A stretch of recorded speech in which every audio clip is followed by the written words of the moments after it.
Bismillahirrahmanirrahim. Assalamualaikum warahmatullahi wabarakatuh. Kita bertemu lagi dalam mata kuliah Filsafat Ilmu dan Logika. Pada pertemuan kali ini kita akan membahas tentang penalaran, salah satu unsur hal yang penting dalam proses kita menemukan kebenaran. Penalaran yang akan saya jelaskan dalam pertemuan kali ini akan kita bagi menjadi dua bagian. Yang pertama tentang pengertian dan tujuan penalaran, dan yang kedua tentang unsur-unsur penalaran. Kita mulai yang pertama tentang pengertian dan tujuan penalaran. Apa yang dimaksud dengan penalaran? Penalaran adalah suatu proses berpikir dalam menarik suatu kesimpulan berupa pengetahuan.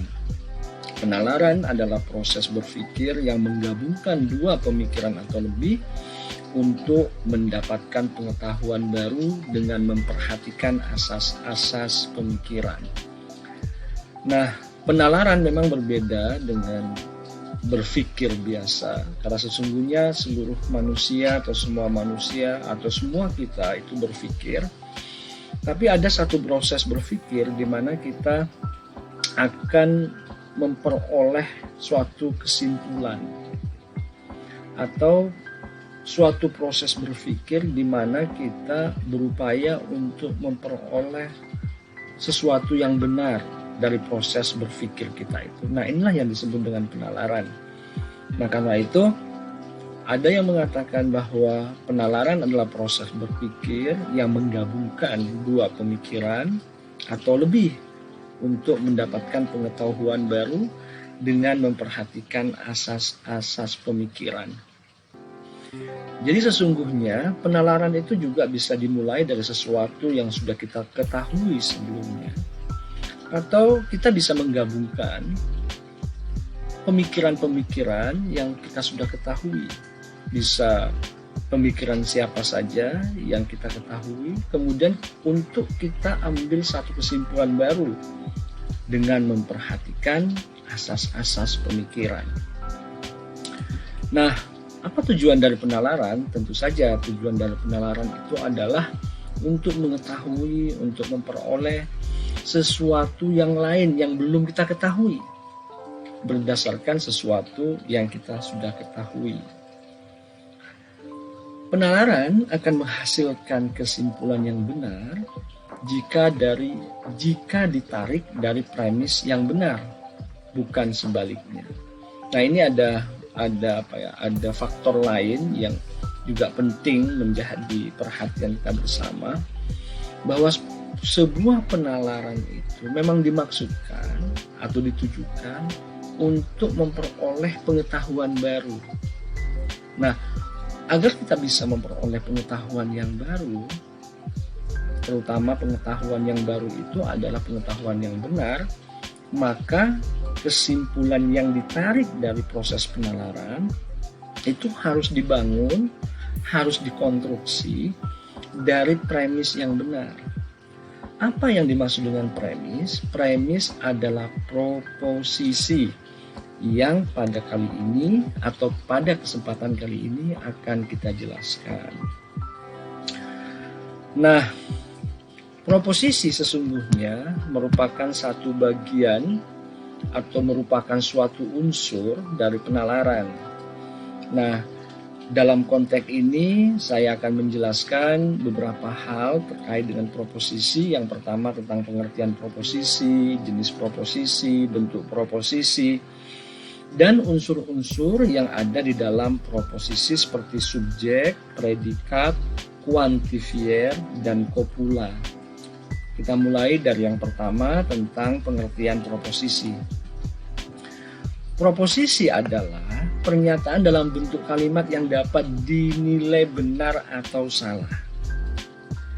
Pernyataan biasanya dinyatakan dalam bentuk positif maupun dalam bentuk negatif.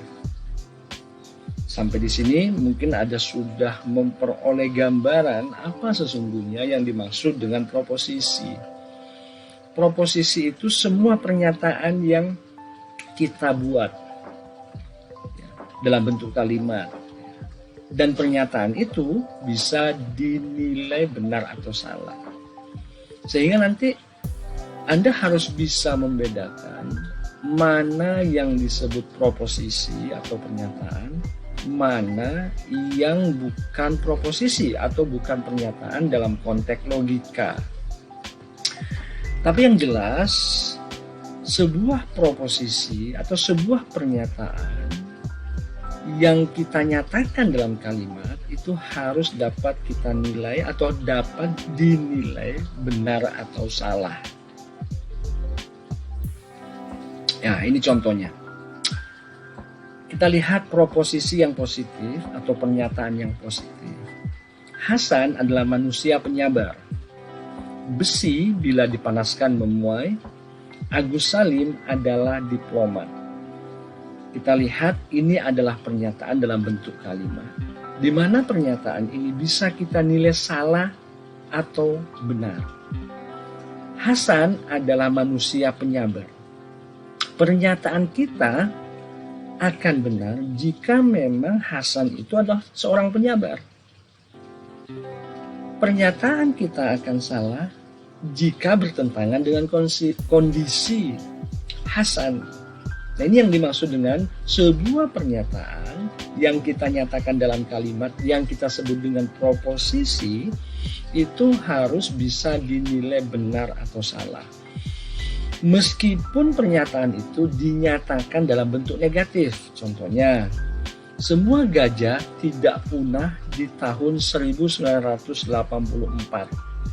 Kita lihat pernyataan ini merupakan pernyataan dalam kalimat atau dalam bentuk negatif yang ditunjukkan dengan kata tidak.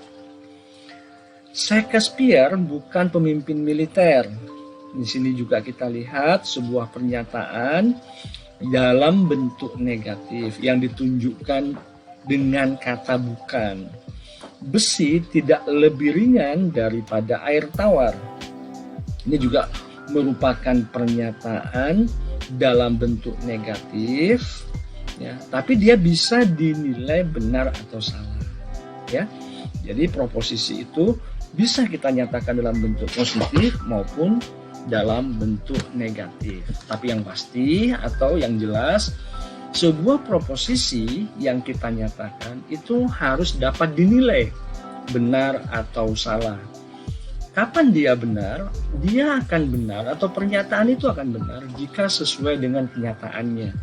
Sebaliknya, pernyataan itu salah jika tidak sesuai dengan kenyataannya atau tidak sesuai dengan apa yang kita nyatakan. Oke, kita lanjutkan. Nah, sekarang kita akan membedakan mana sih yang disebut proposisi dan mana yang bukan proposisi. Kalau tadi di yang pertama, saya sudah menjelaskan apa itu proposisi dan contoh dari sebuah proposisi. Sekarang kita akan tunjukkan sebuah pernyataan tapi ini tidak bisa atau tidak dapat disebut sebagai proposisi.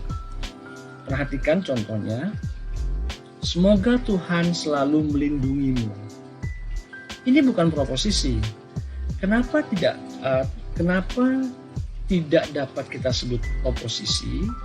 Karena kalimat ini bukan kalimat deklaratif, bukan kalimat pernyataan yang dapat dinilai benar atau salah. Kalimat ini adalah kalimat harapan. Kita berharap Anda dilindungi oleh Tuhan. Kita tidak bisa membuktikan benar tidaknya pernyataan ini atau harapan ini. Kemudian contoh yang kedua, ambilkan aku segelas air. Ini bukan pernyataan, meskipun ini juga kalimat, tapi ini adalah kalimat perintah. Bagaimana caranya kita bisa menilai benar salahnya sebuah perintah atau sebuah kalimat perintah? Karena itu, ini tidak bisa digunakan atau dikategorikan sebagai sebuah proposisi. Juga ada yang lain, misalkan alangkah cantiknya gadis itu. Ini adalah kekaguman, pernyataan kekaguman, bukan pernyataan deklaratif yang dapat kita nilai benar atau salah. Ya. Karena itu pernyataan yang seperti ini, yang dalam bentuk kalimat kalimat kekaguman, itu tidak termasuk proposisi. Begitu juga kalimat-kalimat lain di bawahnya, misalkan cis kau anak tolol, wahai purnama bersinarlah selalu. Itu bukan termasuk pernyataan yang masuk dalam kategori proposisi. Ya. Karena dalam kajian logika ada syarat sebuah pernyataan yang bisa atau dapat dikategorikan sebagai proposisi adalah pernyataan deklaratif yang dapat dinilai benar atau salah. Oke, sekarang dari mana kita membentuk sebuah proposisi?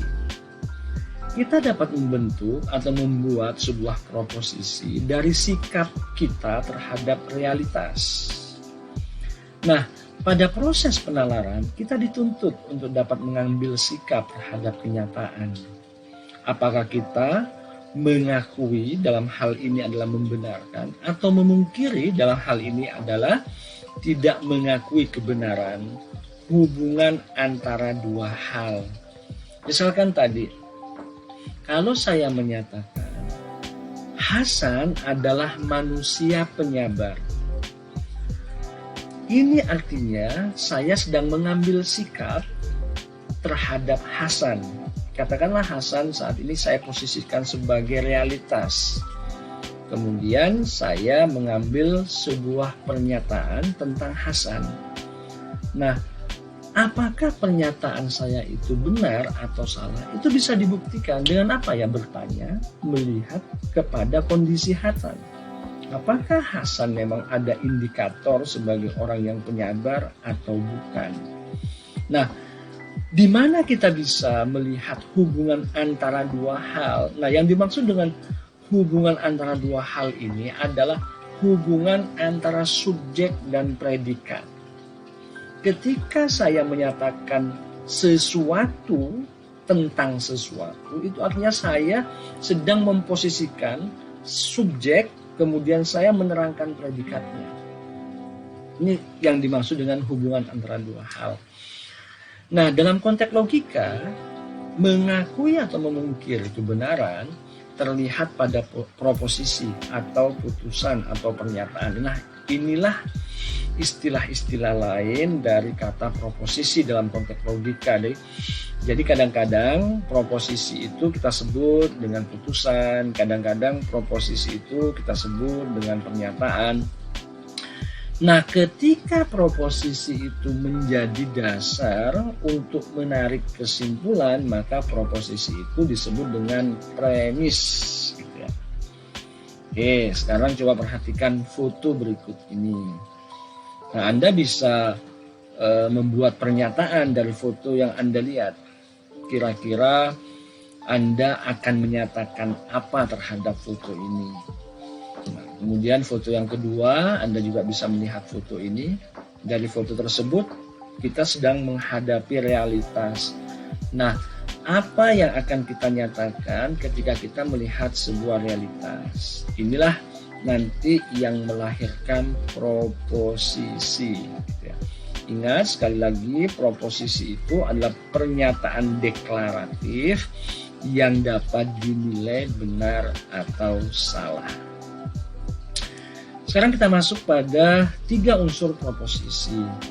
Seperti saya sudah singgung sekilas, tadi saya menyebutkan istilah atau kata subjek, predikat. Nah, apa yang dimaksud dengan subjek? Subjek adalah sesuatu yang kita akui atau kita pungkiri. Predikat adalah apa yang kita akui atau pungkiri tentang subjek. Hubungan antara subjek dan predikat adalah pernyataan yang mengafirmasi, menegaskan, atau menegasi atau menolak sesuatu. unsur ketiga ini punya peran yang sangat penting, karena tanpa afirmasi menerima atau negasi memungkiri, tidak akan ada pernyataan atau tidak akan ada proposisi. Sekarang kita masuk pada dua jenis proposisi. Proposisi itu dapat dibagi menjadi dua. Yang pertama disebut dengan proposisi analitik dan yang kedua disebut dengan proposisi sintetik. Proposisi analitik adalah proposisi yang predikatnya telah memiliki pengertian yang sudah dikandung oleh subjeknya. Misalnya, mangga adalah buah-buahan, kuda adalah hewan, ayah adalah laki-laki. Ini proposisi analitik, di mana predikatnya telah memiliki pengertian yang sudah dikandung pada subjeknya. Oke, kita perhatikan. Kata hewan pada contoh kuda adalah hewan, pengertiannya sudah terkandung pada subjek kuda. Sebenarnya tanpa kita nyatakan kuda adalah hewan, kita sudah tahu bahwa kuda itu hewan. Jadi, predikat pada proposisi analitik tidak memberi kita pengetahuan baru. Untuk menilai benar tidaknya proposisi analitik, kita lihat ada tidaknya pertentangan dalam diri pernyataan itu. Proposisi analitik disebut juga dengan proposisi a priori. Oke, apa itu a priori dan apa itu a posteriori? Saya kira Anda sudah mempelajarinya. Anda bisa mengingat-ingatnya kembali. Sekarang proposisi sintetik. Proposisi sintetik adalah proposisi yang predikatnya mempunyai pengertian yang bukan menjadi keharusan bagi subjeknya. Misalkan, pepaya itu manis, gadis itu gendut, Onassis adalah kaya raya. Kita lihat dalam contoh ini, kata manis pada proposisi pepaya itu manis, pengertiannya belum terkandung pada subjeknya, yaitu pepaya. Bisa aja pepaya itu masam. Gitu. Tapi berbeda dengan kata kuda adalah hewan. Nah, kata hewan sesungguhnya sudah dikandung oleh kata kuda. Nah, ini bedanya proposisi analitik dan proposisi sintetik. Sekali lagi, kalau proposisi sintetik itu adalah proposisi yang predikatnya mempunyai pengertian yang bukan menjadi keharusan bagi subjeknya. Contohnya tadi, pepaya itu manis, gadis itu gendut, Onassis adalah kaya raya. Proposisi sintetik adalah gambaran dari kenyataan empirik. Benar atau salah, proposisi sintetik diukur berdasarkan sesuai tidaknya dengan kenyataan empiriknya. Nah, proposisi ini disebut juga dengan proposisi a posteriori. Ya, saya singgung sedikit, tadi kata a posteriori itu adalah kata yang digunakan untuk menyebut pengetahuan berdasarkan pengalaman, atau dengan pengertian yang singkat, a posteriori itu adalah berdasarkan pengalaman. Sebaliknya yang tadi a priori itu tidak berdasarkan pengalaman, tapi dia ada secara langsung dalam akal kita. Ini dalam konteks pengetahuan. Saya kira Anda masih ingat ketika kita membahas tentang sumber pengetahuan. Terima kasih atas segala perhatian. Kurang lebihnya sekali lagi saya mohon maaf. Saya akhiri. Wallahu muwaffiq ila aqwamit thoriq. Assalamualaikum warahmatullahi wabarakatuh.